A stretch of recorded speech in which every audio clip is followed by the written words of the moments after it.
Hey everyone, welcome back to my YouTube channel. I hope you're having an amazing day and thanks so much for joining me for another art video. In today's video, I'm going to be taking you through my full watercolor pencil painting process for this pair of pink carnations. I decided to make the switch to traditional watercolor paint for the background because I knew that it would be a lot easier to paint a larger area with traditional watercolor paint, as well as create a little bit more of a painterly effect and even add in a little bit of texture via splattering. It is totally up to you though if you'd like to keep the background completely blank, the way that I left it in my previous tutorial in which I was painting a sunflower using watercolor pencils. If you haven't checked out that tutorial yet, I highly recommend it because that is the first part of this watercolor pencil flowers series in which I'm exploring not only painting a whole bunch of different types of flowers using this very versatile medium, watercolor pencils, but I'm also exploring all of these tried and true color schemes that have been used by artists throughout history to create harmony, expression, and interest in their pieces. In other words, you're going to see me use the color wheel and specific color schemes to choose the groups of colors that I'm going to be using for each piece. Before jumping in, if you haven't checked out my watercolor pencil 101 video, which is a full, complete, very thorough guide for beginners, in which I talk all about basic techniques, supplies that I like using when working with watercolor pencils, what the difference is between traditional watercolor paint and watercolor pencils, and a whole bunch of super necessary information that you should know as a beginner, which is going to help you kickstart your learning journey with this medium, I would highly recommend checking it out. I'm going to make sure to leave a link to that video and also the first part of the series down below in the description box in case you'd like to go and check them out. Okay, so if you checked out my last watercolor pencil tutorial in which I was painting that sunflower, for that sunflower, I was using the square color scheme, which is shown right here on the bottom right. For today's painting, I'm going to be using the Split Complementary color scheme, shown here on the top right. The Split Complementary color scheme is made up of 3 colors. You choose a color anywhere in the color wheel, and instead of drawing a line straight down the middle of the color wheel so that you can get the complete opposite to that one, and have 2 colors like you would have in the regular complementary color scheme. With the Split Complementary color scheme, you have that base color that you chose, and then you have the 2 colors on either side of the would-be complementary color. So the 2 colors adjacent to the color that would be the complementary to that base color that you chose. These 3 colors create an isosceles triangle in the color wheel. An isosceles triangle is a triangle that has 2 sides of equal length. I will not be getting into all of these basic color schemes today because we have to jump into the tutorial, but you can definitely expect me to cover the missing color schemes in future watercolor pencil flowers that I'll be sharing in the upcoming future. And if you're just getting started on your art journey or getting into painting, it is definitely important that you start learning about color relationships, color theory, the color wheel. This is imperative so that you can not only know what colors to reach for as you're painting so that you can create your necessary color mixtures, but also so that you can pre-plan colors that will work well together before getting started with the painting process. And here's the reference photo that I used for this piece, which I found over at pixabay.com. I did quite a bit of editing to the photo before getting started. I opened up the image in Photoshop, which is the photo editing software that I like using.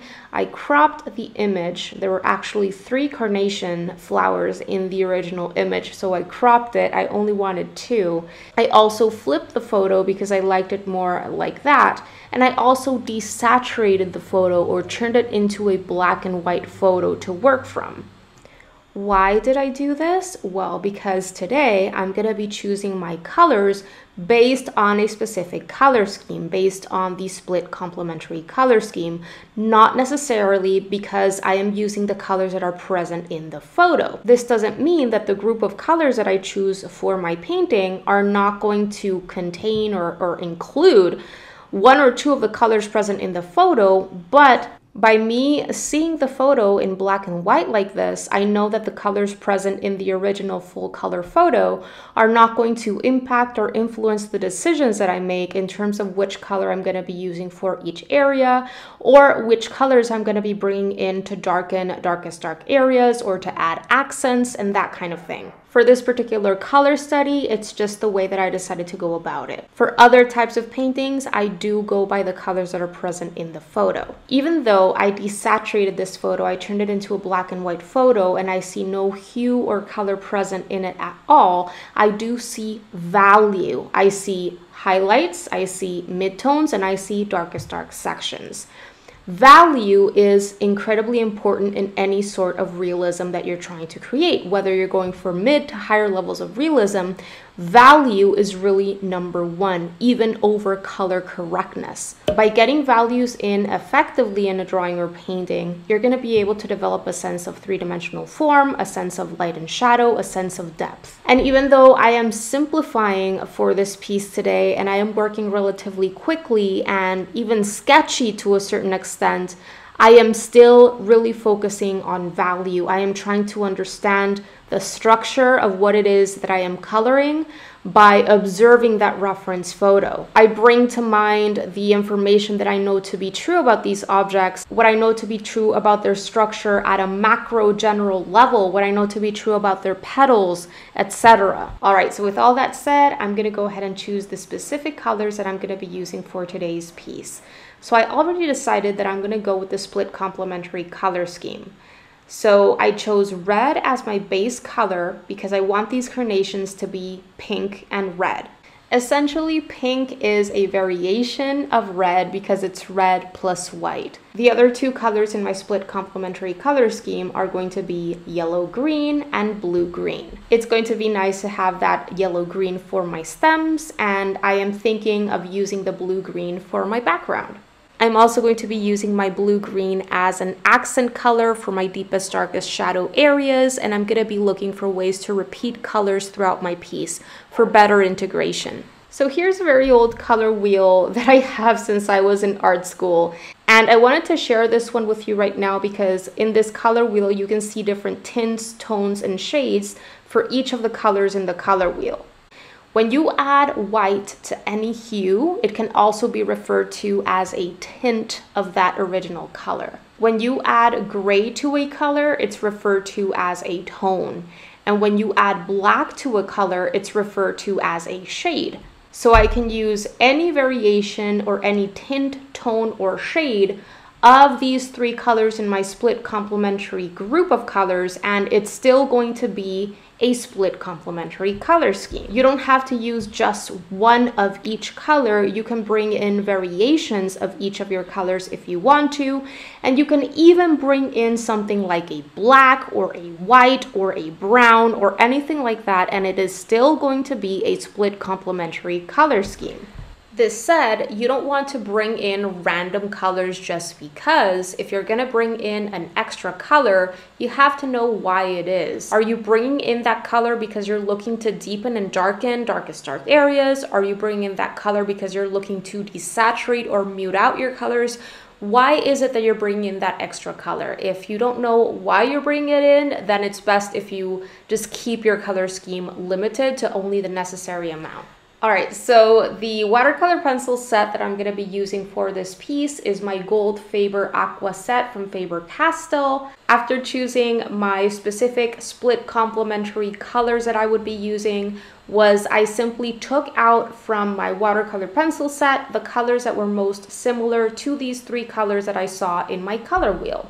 As I said, being able to develop different values, meaning lights, midtones, and darks, is very important whenever we're going for mid to higher levels of realism. So because of this, I wanted to prepare a lighter and a darker version of my red.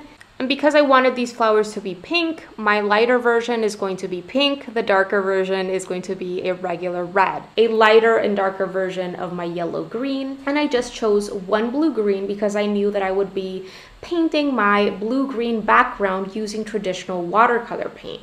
So I'm going to be mixing that together on my color mixing palette. However, I did want to at least take out one single blue-green because I really want to integrate the different parts of this piece together a little bit more. And to do this, I'm going to be bringing in a little pop of blue-green into darkest areas throughout the flower. So this is why I wanted to have a blue-green watercolor pencil on hand. Okay, so right here, what I am doing is I am swatching out these 5 colors on my extra piece of watercolor paper. And I am going to be testing these both dry, and also I'm going to be activating these colors with water. It's just a helpful thing to do to swatch out your colors and activate that color with water, especially if you're thinking of bringing in water throughout the painting process, because watercolor pencils can definitely surprise you. They can look a lot darker, a lot more vibrant. If you're thinking of mixing colors together, it could also be very smart to test out those color mixtures out before going into your painting with them. And this way you can stay away from unnecessary bad surprises. Okay, so after swatching out my watercolor pencils, what I am doing right here is I am choosing the colors that I'm going to be mixing together for my blue-green background. I decided to go with a phthalo blue-green shade, and I am adding a tiny bit of my undersea green into it to make sure that it is a nice blue-green that I feel will work well for my background. That undersea green from Daniel Smith is a pretty rich and dark green. It's more of an olivey green, and so when I add it into the phthalo blue, it definitely darkens it a little bit. All right, so here are all of the colors listed out for you that I'm going to be using. In terms of my watercolor pencils, I'm going to be using pale geranium lake, olive green yellowish, cobalt turquoise, May green, and medium flesh. And these are all from my Gold Faber Aqua set from Faber-Castell. And then I'm going to be using 2 colors from my Daniel Smith watercolor palette, which are the phthalo blue green shade and also the undersea green. You by no means have to use these exact same colors that I'm going to be using. As long as you choose the colors that you have available that are most similar to the color scheme that you chose, you can help yourself by seeing a color wheel, and you have value in mind throughout this process, you're going to be perfectly fine. All right, so let's go ahead and get started with this painting process. So whether I am using traditional watercolor paint or watercolor pencils, I always get started with the lightest color of the pair or the group that I'm going to be using for each area. So I decided to get started with the petals. And of course, for the petals, I chose the pink and the red. So of course, with the petals, I am starting with the pink, and then I'm going to be moving on to the red. So what I am doing right here is I am observing that reference photo, and I am adding in a layer of pink. I'm not pressing down hard at all. I'm just starting to layer that color on my paper. And what I am doing with this pink is I am adding in this color all throughout the different petal shapes, excluding the lightest value areas that I'm able to see in those petals in that reference photo. Why? Because I want that whiteness and that brightness of the paper under the pigment to stand in place for my highlights. The brightness of the paper is going to help me develop those lightest value areas that are so very necessary if we're looking to develop mid to higher levels of realism. When we're working with traditional watercolor paint or watercolor pencils, we are incorporating that paper as part of our piece. There is no need to bring in white watercolor pencil or white watercolor paint if we plan for and protect our highlights throughout the painting process. So I don't want to cover up the lightest value areas. I want to leave those highlights protected with just the whiteness of the paper shining through uncovered. So throughout this entire process, the whole idea is to layer that pigment more in darkest value areas, and the lighter value areas will have little to no pigment on them, allowing plenty of that whiteness of the paper to shine through. You can probably see how the majority of these highlight shapes or lightest value shapes that I've left uncovered with this first layer of paint are mostly along the outer edges of the petals, where that light is able to hit those petals more directly or hit them more. Okay, so with that first layer of pink out of the way, I am now switching on over to my red, which is the darker color of the pair. And what I'm going to do with my red is I am going to do overlapping, continue layering more pigment, especially in darker midtone areas and darkest dark areas, allowing the previous lighter color, the pink, and also the lightest light areas or the highlights that have no color in them, just left alone uncovered. So I am focusing on layering this red only in darkest shadow areas. Now, I know that it can be overwhelming and you can get lost in terms of what petal you are working on, especially because carnations are pretty complex in that they have lots of different petals, the shapes are very irregular, and there is a lot of overlapping taking place. Something that helps me is zooming into my reference photo and focusing on 2 to 3 petals at a time and focusing on that section. Really observing what is going on in terms of the petal shapes and what petal is overlapping on top of what petal. All this said, I want to encourage you to not get stuck in any single area, not spend too long on any single area, and not be overly perfectionist about getting in every single highlight shape, midtone shape, and darkest dark shape exactly the same as in the reference photo. I'm sure I even left out certain petals in my sketch, and that is perfectly fine. As long as you get an approximation in terms of the shape, the location, and the size of those highlights, midtones, and darkest darks in that reference photo, you're gonna be fine. Right here, I switched on over to my pink once again, the lightest color of the pair, and I am doing a little bit of overlapping of my pink over my red just to integrate the colors a little bit more, and perhaps making some lightest highlight shapes a little bit smaller with the pink. I just want to make sure that before I bring in my water and my paintbrush and activate that color, I have a good amount of pigment already layered on my paper. But I'm still making sure to leave those highlight shapes protected.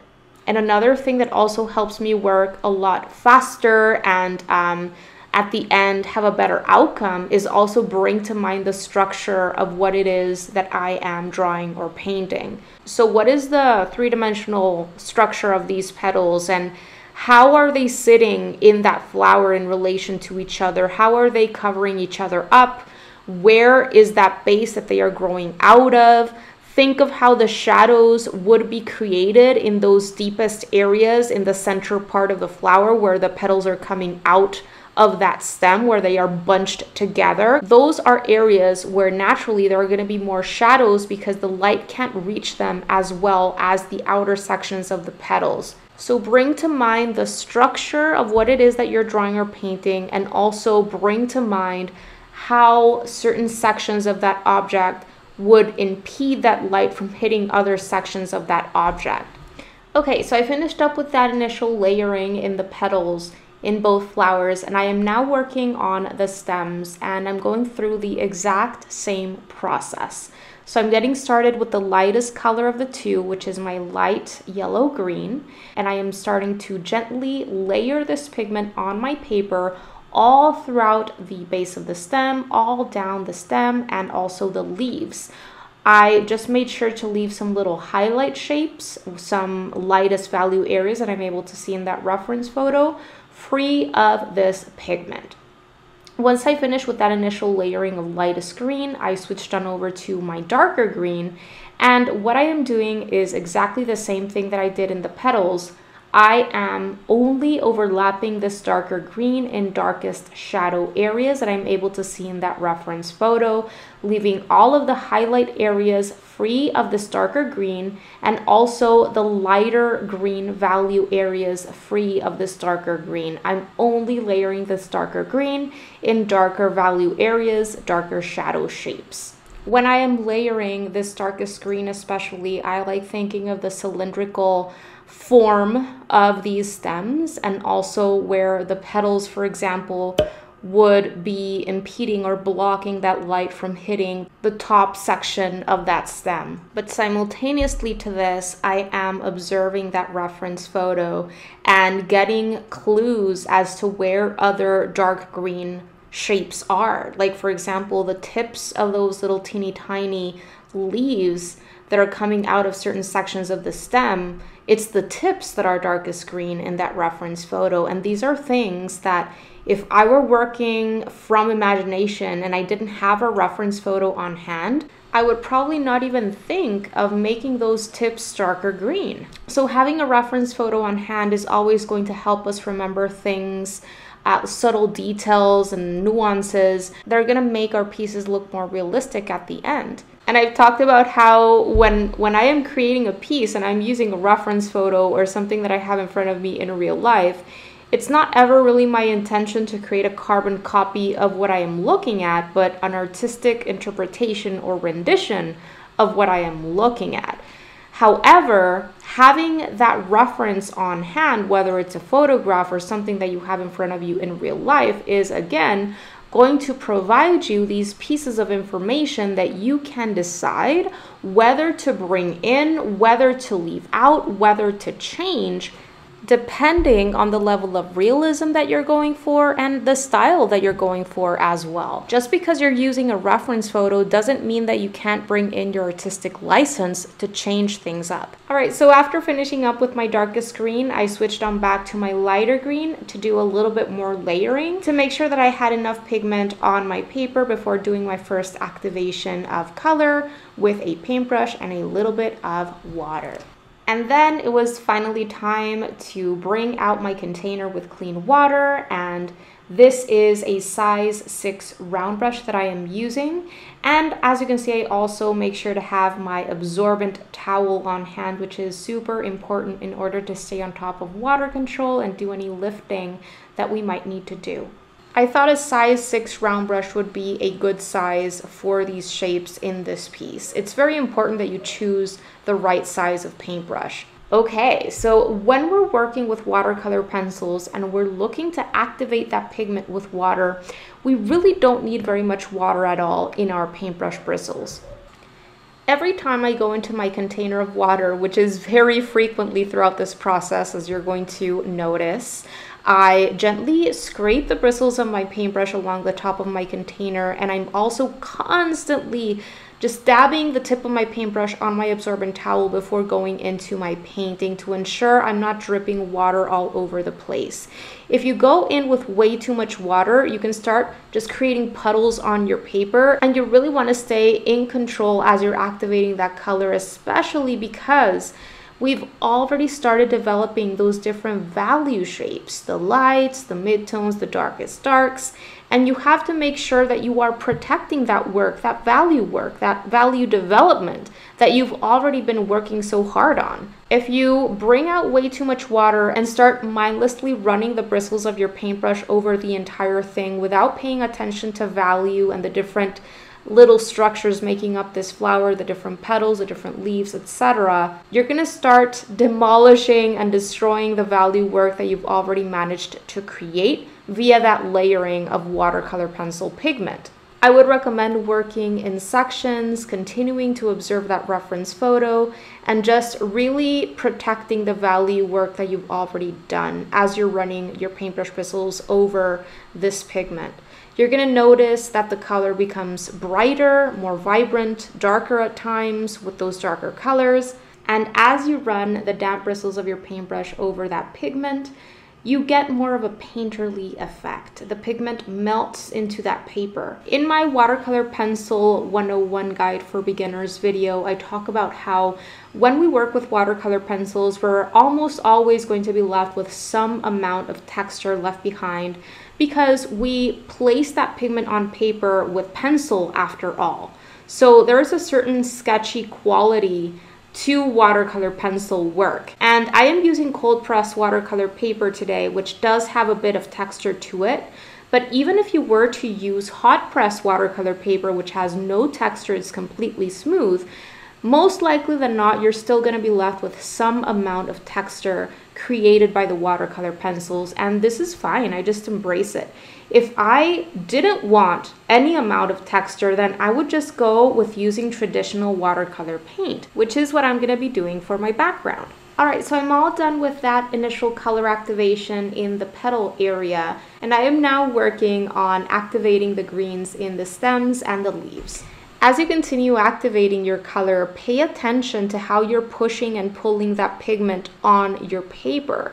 Make sure that you're not bringing out too much pigment into a highlight or a lighter value section, because then you're going to get rid of that lighter value section and that's going to flatten things out. Also, pay attention to how much pigment is getting collected in your paintbrush bristles. That pigment in your paintbrush bristles can, again, make it so that you accidentally paint over those lightest value shapes that you were intending to keep white and protected. So this is the reason why I'm constantly rinsing out that pigment from my paintbrush bristles before working in a new area. Something that is incredibly helpful as well is working from lightest sections towards the darker sections, because if you work on the darker sections first, then that darker color is going to collect in your paintbrush bristles and you're going to pull that darker color into the lighter value sections, once again darkening or covering up those lightest values and those highlights that you were intending to keep protected.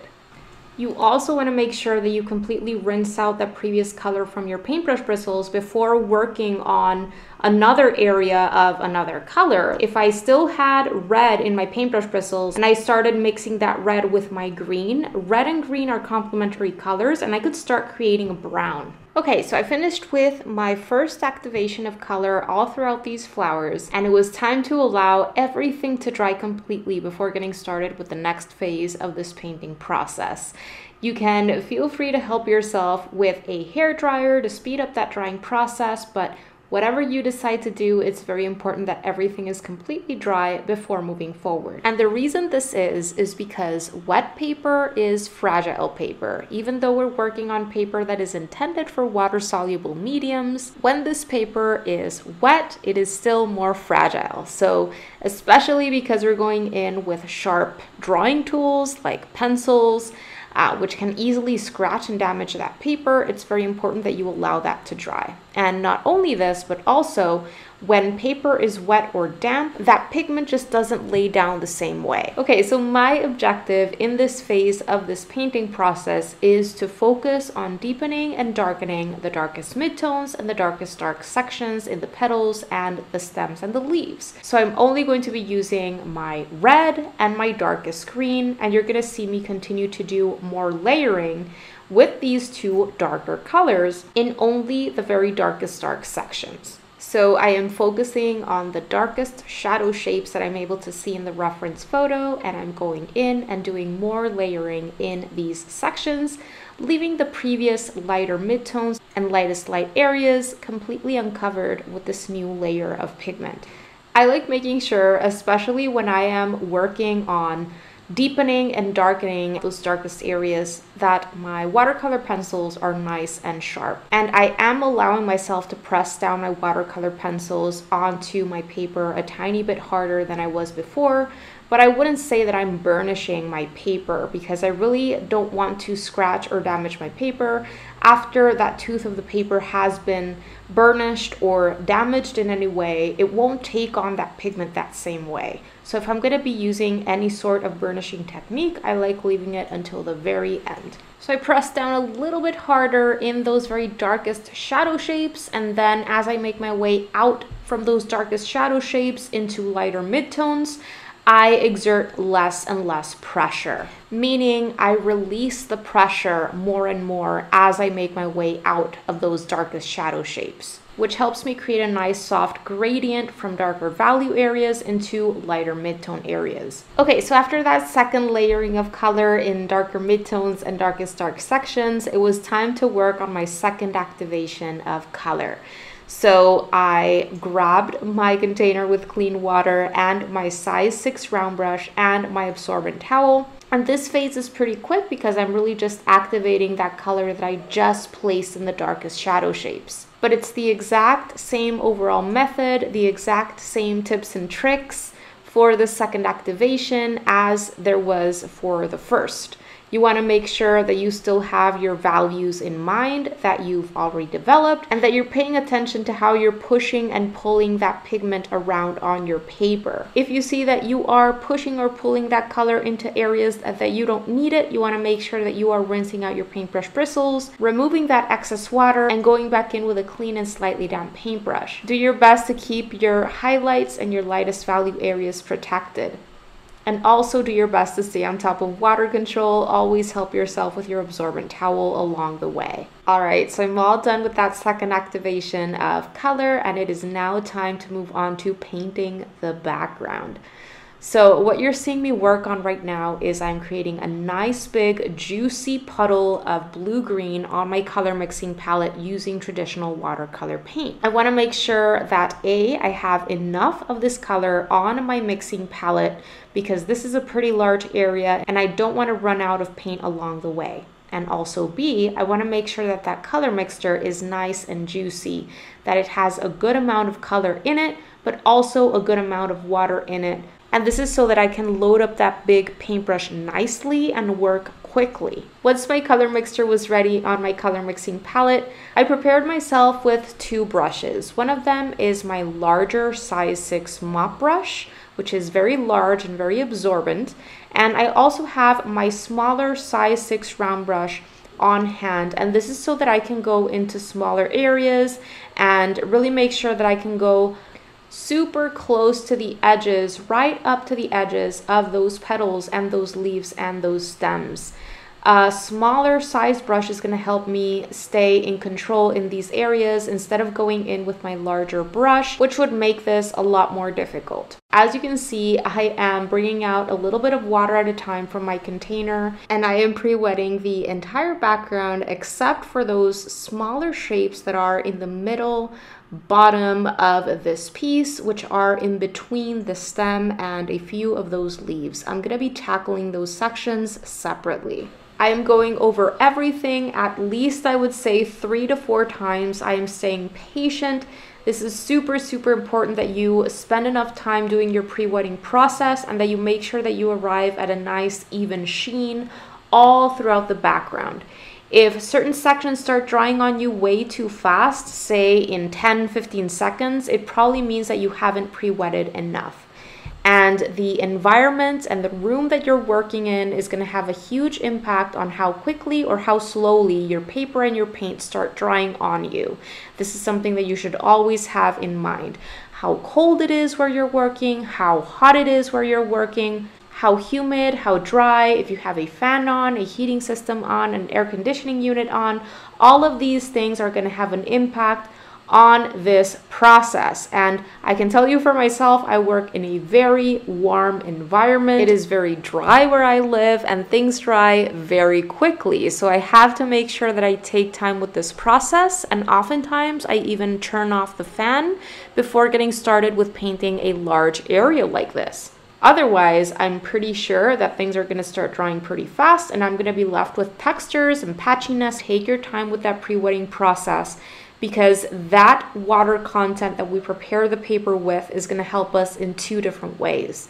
Number one, that water is going to help create these nice soft transitions and a nice kind of organic look and texture to that background, because watercolor is always going to expand and create nice diffused out effects into paper that is wet. And so that water that we've placed on paper is doing half of the work for us, because it's allowing and helping that paint expand out. And the second reason why pre-wetting our paper is so helpful is because it expands our working time. Because what you have to remember is that when you place paint on paper that is dry, that paper is very thirsty and it starts absorbing that paint immediately. That paint starts drying immediately and you're left with sharp defined edges around the shapes that you're painting, and probably a texture that you don't want, especially when painting larger areas. When you prepare your paper with water, that paper is less thirsty, so it dries a lot more slowly, which increases or expands your working time before that paint starts to dry. This means that you have more time to add in a little bit more color into areas that you want to saturate more or make a little bit darker. You have more time to create little textures like the splattering that I did just a moment ago. You have time to do any lifting that you might need to do, etc., before that paint starts to dry on you. And even though it is still important to work relatively quickly, you don't feel like you're racing against the clock as much. So pre-wetting is something that I find incredibly helpful when painting backgrounds and large shapes or large areas. Okay, so I'm all done with that largest background shape, and I am now working on pre-wetting these smaller shapes in between the leaves and the stems down here. And for this, I am using a size 10 round brush because these are much smaller shapes. However, I'm still making sure that I take my time with that pre-wetting process before starting to drop in my paint. As I painted this entire background, I did my best to work relatively quickly.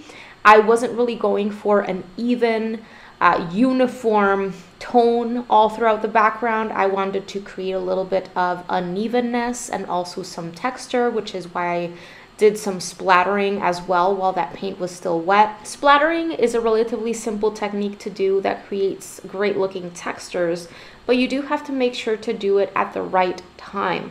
Right around here, you're gonna see me do a little bit more of this splattering using the size 10 round brush.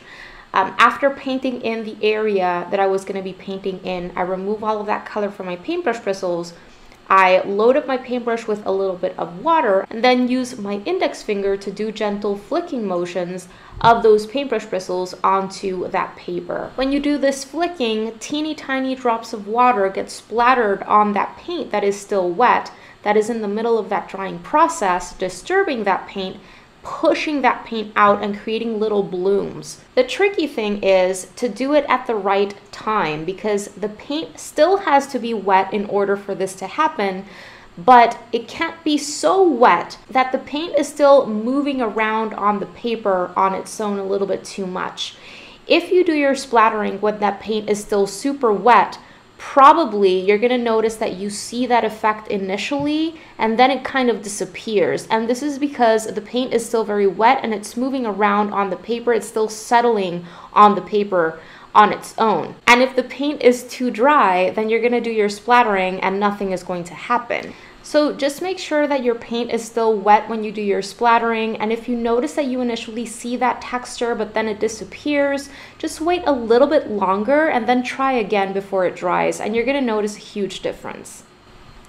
Alright you guys, so we are officially in the very last stage of this painting process. After painting in that background, I allowed everything to dry completely. And once everything was completely dry, it was time to get started with this final phase. And the objectives with this final phase is to push deepest, darkest areas with my darkest colors once again.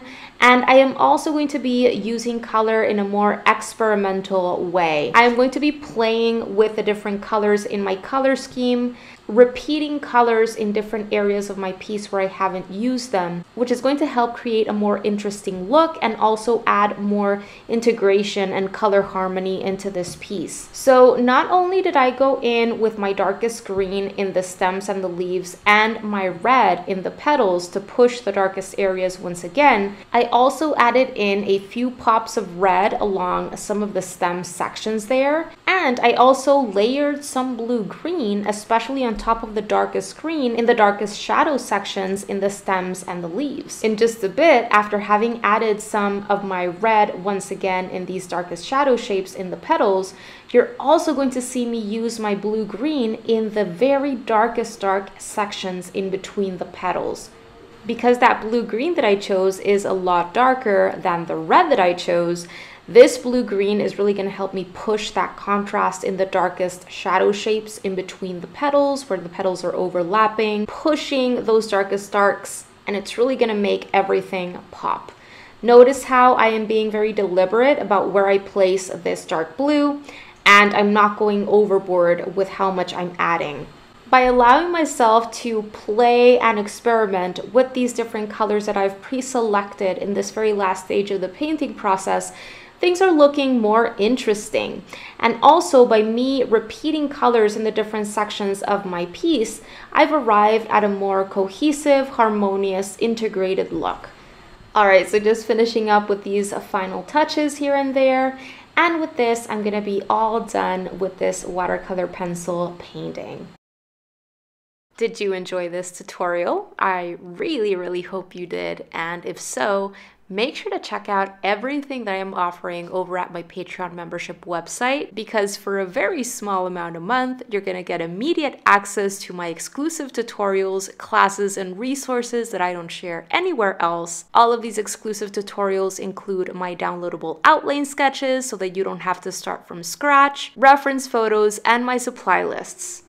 There's already a library of over 75 sketching and watercolor painting tutorials that are real-time, meaning they are not sped up or edited, they are fully narrated, and I take you through my entire process, making sure to explain everything as clearly as possible, step by step. 2 new exclusive full-length tutorials are added into this exclusive library every single month. For those of you who are interested in really taking your artwork to the next level and want to know all of the inside secrets that I learned about in art school and courses that I've invested in myself, there's also a full library on classes on art fundamentals in which all of the bases are covered. That library has now over 35 classes and workshops, all have assignments at the end that help you actually put your knowledge to the test. And there's a brand new class or workshop added at the beginning of every single month. As if all of this weren't enough, you also get a weekly sketchbook prompt sent to your inbox to help you stay consistent with your art practice. There's a live training, workshop, or paint-along session with me every single month. Members in the $15 tier and upwards get access to thorough feedback from me on their work whenever they need it, and much more. There are different tiers that you can join that give you access to different things, which you can choose from depending on your goals and needs. So go ahead and check it out. I'm going to make sure to leave a link where you can find out more down below in the description box of this video. And I would love to get to know more about you and your work and have you join this innermost art community of mine. All right, you guys, that is gonna do it for today's video. I really hope that you enjoyed it and that you found it helpful. And if you did, pretty please make sure to give this video a thumbs up, because it really helps support the work that I am doing here on YouTube and helps others get to know about my channel. Thank you so much for watching today. Don't forget to subscribe and click on that little bell so that you can be notified of when I share my new videos, which happens every single week. Have a beautiful rest of the day and see you soon. Bye guys.